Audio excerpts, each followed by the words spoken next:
It's not about, oh, we're using the latest model. It's about, yes, but have you solved real business problems with that learning and with those tools? Right. Otherwise, those top two are just kind of wasted. That's kind of my thought on it. And I think that's where a lot of places live right now. And they don't have somebody who has that mindset on the team. Right. I've run into one company for sure who has that person with that mindset. When I was at a company, we hired someone, they were very good at it. They showed a very strong interest in it, and we sucked them into a role whereby they were in charge of AI implementation. There's some people that see that and are doing it. I feel like that opening line for every one of them is, this changes everything. We were getting at the point, I think, of the fact that like you have to be okay with trying things. You have to be okay with learning. And I think we were, sitting up late talking about this the other night, and just that learning and wanting to learn is actually, that's a thing. And I think this is where I was kind of wrong in my assumption. Is I was just kind of assuming that by virtue of using it, people were going to be in the mental model of, I should be learning this. I should be trying a couple of things. And if it doesn't do what I thought it would do, I should try again, And instead, I think a lot of people, they hit some friction and then they go, oh, this must be terrible. Like this is what I heard about on the news. This is why we shouldn't use AI and instead of like pushing through a little bit and saying, let's give it another shot. Let's, start over. I have a client right now who has asked for time, a CEO of a large company. He, multi-state. They're not. It's not like a sole proprietorship kind of a thing. And he is being very inquisitive and has realized, and I can tell he's inquisitive and that he wants to learn. His questions are never, hey, what should my team be using? Or what's the best tool? How much should I pay for this? Right? Like some of those questions that you're used to hearing from a client. Right? His questions have been, whose podcast should I listen to? What videos? Is there anything I should be reading right now that will explain to me how this works? And I have somebody similar in my life, CEO of a company here in town, very much the same way. I think one thing he's done is he's asked all those questions. He listens to things. I get text from him randomly saying, hey, did you listen to this podcast? Did you hear what they said? Which I appreciate. So he's very much, he looks at all, I think he just looks at life as one big learning experience. So I really admire that in him. I hope that I'm the same way, but he's gone also and hired someone, or he had someone on staff who showed this curiosity. And then he said, well, why don't you just do it full time? So I think one of the examples, and then this young man also sets up time. We set up time each week together. I'm happy to do that with him, just to ideate about what he's doing. He respects what I'm doing. I respect what he's doing. So that's very mutual. And we're getting lots and lots of ideas on how to accomplish things. That type of mindset, everything we've just talked about. So he's used it, he's started, and then he's, kind of spent time thinking about tools. But really what he spent time thinking about was, what do I want to do for the company with all of this? How do I improve the company?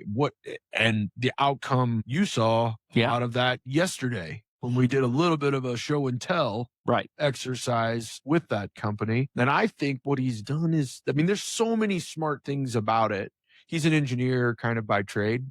Yeah. And so he has a systems mindset. So that gives him a little bit of a leg up. Yeah. I think the one of the key kind of like takeaways for me, which I thought was really just kind of cool. And I, it's just like, oh, he's like, it's a, you get it moment because I think he was looking for ways to introduce AI powered processes into existing workflows, like where the people are, right? Not turning it into download Claude, download Chat GPT. Let me show you how to use this new product. He said, hey, you live in email. Why? Here's a new email address. So smart. Yeah. It was so smart. Here's I'm a new email really address. proud of him. So yeah, I'm incredibly proud of him too. I mean, and honestly, haven't heard that use case often. I haven't seen many people doing that. There's some on YouTube, but it's really kind of like, but in business, like in a business, I haven't seen that. I think, like, you know, it's interesting just because it's such a low friction entry point to use a tool. And I think the place that we both have seen it for many years is in accounts payable, right? Mm. Right? Email invoices in, tell your vendors, send the email in. It goes to a system that scans it, OCRs it, pushes it into a system. Been around for a long time. It has, and that's like the first place I tell CFOs to automate most of the time because it's tried and true, and it's AI. It is. It's old school AI. It's old school AI, but it is AI. Yeah. And so this I thought was just like for a company that really like lives in email, which most companies do. This was a real I think what kind of made me smile because just knowing the kind of business they were in is that it was clever. Like the implementation was clever. It wasn't just that, oh, you made it low friction. It was clever because it was the tasks that they do rather than telling them, here's how you do it with Chat GPT. He's intercepting what would become a prompt by saying, just put it in an email and send it in. Cause then you don't have to, cause we have been coaching people, treat the prompt like a person, right? You know, ask it to do a thing. And people, there's some mental block for a lot of people. But when I send you an email, you're a person and I'm sending you a thing. And he gave his system, like the email has a name. I'm like, it was very clever. That's really what got like caught me. You know, it is clever, and I am in no way trying to step in and take credit. But, you know, this also speaks to how many people think that way, because one of the first sessions that I did to train the group was set up by a form that I sent to everybody saying, what are the 5 things that take the most time or that you repeat every week or month or quarterly that really just kind of drain your soul? You know, not only do they take time, but like mentally, it's the least favorite part of your job because it's so routine. And did you put your rules-based. Cover sheet on the TPS report? Yes. Did you? Exactly. It is an office-based type of situation. That's 100% it. And so I guess what I'm saying is he was the one guy that goes, oh, I mean, he was kind of supposed to be helping them, but he looked at all those things because now he had data ranked by person. These are the things they hate doing. And he set out to make that email bot start to tackle all of those things. But there was one power user, one person out of this company of, let's just say 15 to 20 people. So jumping backwards a little bit. So, you know, you had asked me earlier, you know, like what struck you as, you know, hey, you were wrong. And just that, you know, just using it, does that mean that you're, you know, driving value? And I'm like, no, you have to be able to learn. And here you have an organization that invited you in, was willing to learn, really learn. And yeah, and I mean, they put resources behind that. Right. And they put the power of their, you know, like organizational or hierarchical authority behind it as well. They had a champion at the executive level. They had a champion, and they had you come in and you brought them by virtue of leading this, you know, workshop with them and series of workshops. You surveyed them, you got this information so that you found problems, right? Kind of jumping back all the way to the beginning of when we started talking today, right? Where's the value? Well, the value is in solving the problem. You know, what's funny, the other thing, this is another good, I should have thought about this earlier. They had several people that were using Chat GPT, and they were trying to solve some of these problems, but the use, even though it went up, none of the problems were getting solved Right. because they didn't have that one person who was laser focused on using AI to solve it kind of like all the way through down to the root. Everybody else was kind of using it on a superficial level. Like, how do I attack parts of the problem Right. instead of end to end? And I think what you've been telling them, and I think you've been telling them, you've been telling other clients, like what this young gentleman did was that he solved the problem by doing it as a as a workflow. He solved it for everybody. If everybody will engage, right? And what you were describing is before you got there, they're like, oh yeah, we use ChatGPT. Yeah, 7 people use ChatGPT, maybe to do the same thing 7 different ways with 7 different degrees of success. And now they have, but it was the same problem. And now somebody has gone and like solved that one problem. It's gonna hopefully, and I think it is. He seems very conscientious. It'll align with their company's ethos and values, and it's gonna be consistent. Yeah, I think that's the next real big step on their journey is helping people understand that they're already putting governance in place by default, but there needs to be even more. We've been talking a lot about brand voice and things Yeah. like that. So how do we all when a big consulting firm or services firm writes a memo, they tend to all sound the same regardless of where you got it from within the business. And that's because they've all learned and kind of rallied around a brand voice. Smaller companies, mid-sized companies have not had the time nor the talent to put those type of things in place a lot of times. Right. And now with a little bit of talent, you do have the time because it's like a set it and forget it process versus years and years of kind of like war stories and, go look at the last 17 memos that we wrote. That's how you write here at XYZ consulting firm. Yeah. I think that's I mean, again, all of these tools can help these companies punch above their weight if they take the time to use them. So we talked about if they'll take, if people will put in personal effort. We'll talk a little bit about if they'll take the time to do it, which is an investment. They have to also both take the calendar clock time, but also kind of the mental cycles to say, this is important. It's something I want to learn, right? I have to ask those questions of what is everybody else doing and really try to synthesize an answer for myself. And kind of go past the obvious. And I think, one thing that both of us have run into, which I think is, I think I used the word the other night, right? It's a little bit of poison, right? What poisons that process is focusing on the wrong things, and frankly, it's focusing on cost when cost is not the right. Like I was in this meeting at marketing team. They're using AI. They had a way to like send information to, they had a skill set up. I mean, they were using pieces and they were like, we built this. They even built like a workflow. It was to synthesize a report that took in a lot of their marketing metrics for their 1-hour monthly marketing meeting. And I was like, oh, that's great. And like, what do you do in that meeting that could further, like, why do you need to spend an hour? Right. It was the direction I was going. Like, that was going to be my very next question before somebody said, well, we're not doing that anymore.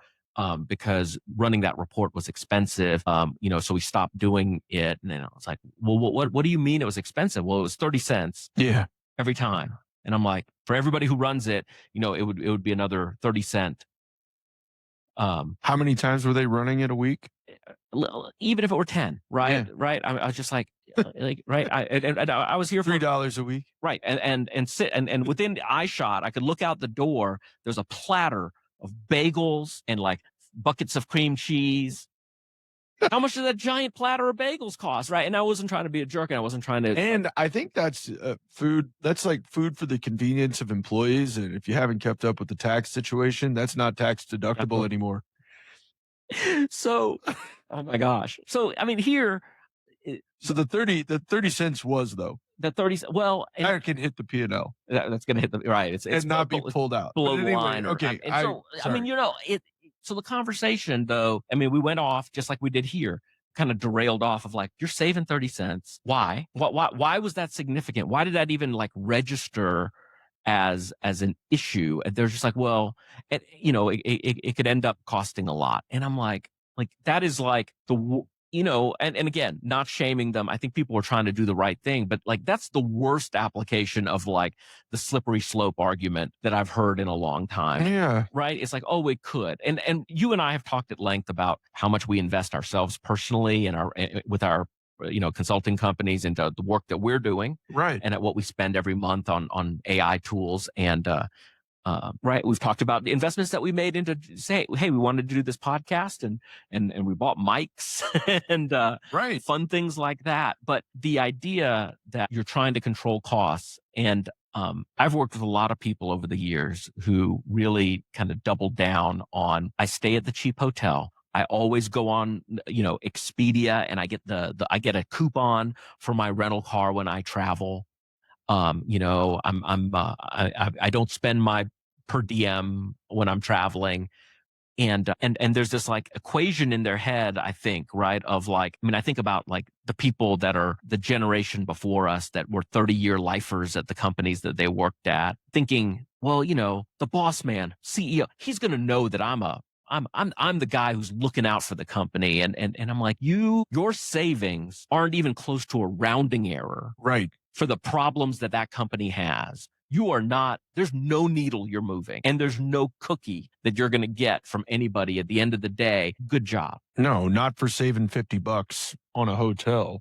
What you will get a pat on the back for is if you drive revenue or come up with some, let's just stay with AI, but some application of AI that adds value by taking a huge process and distilling it down into a $50 run of AI. I Right. mean, but $50 is still not that much. It- But that I think is right. that's where you should be spending your time is on the big rocks. There's a reason we don't, I mean, even, in finance, there's a reason we don't look at, there's thresholds. Like if Right. it's under $75, the IRS doesn't even want a receipt. Right. And if they think that saving that $50 is meaningful when you are a $200 million top line company, you are doing a poor job of leadership. And we're not saying spend all the money in the world.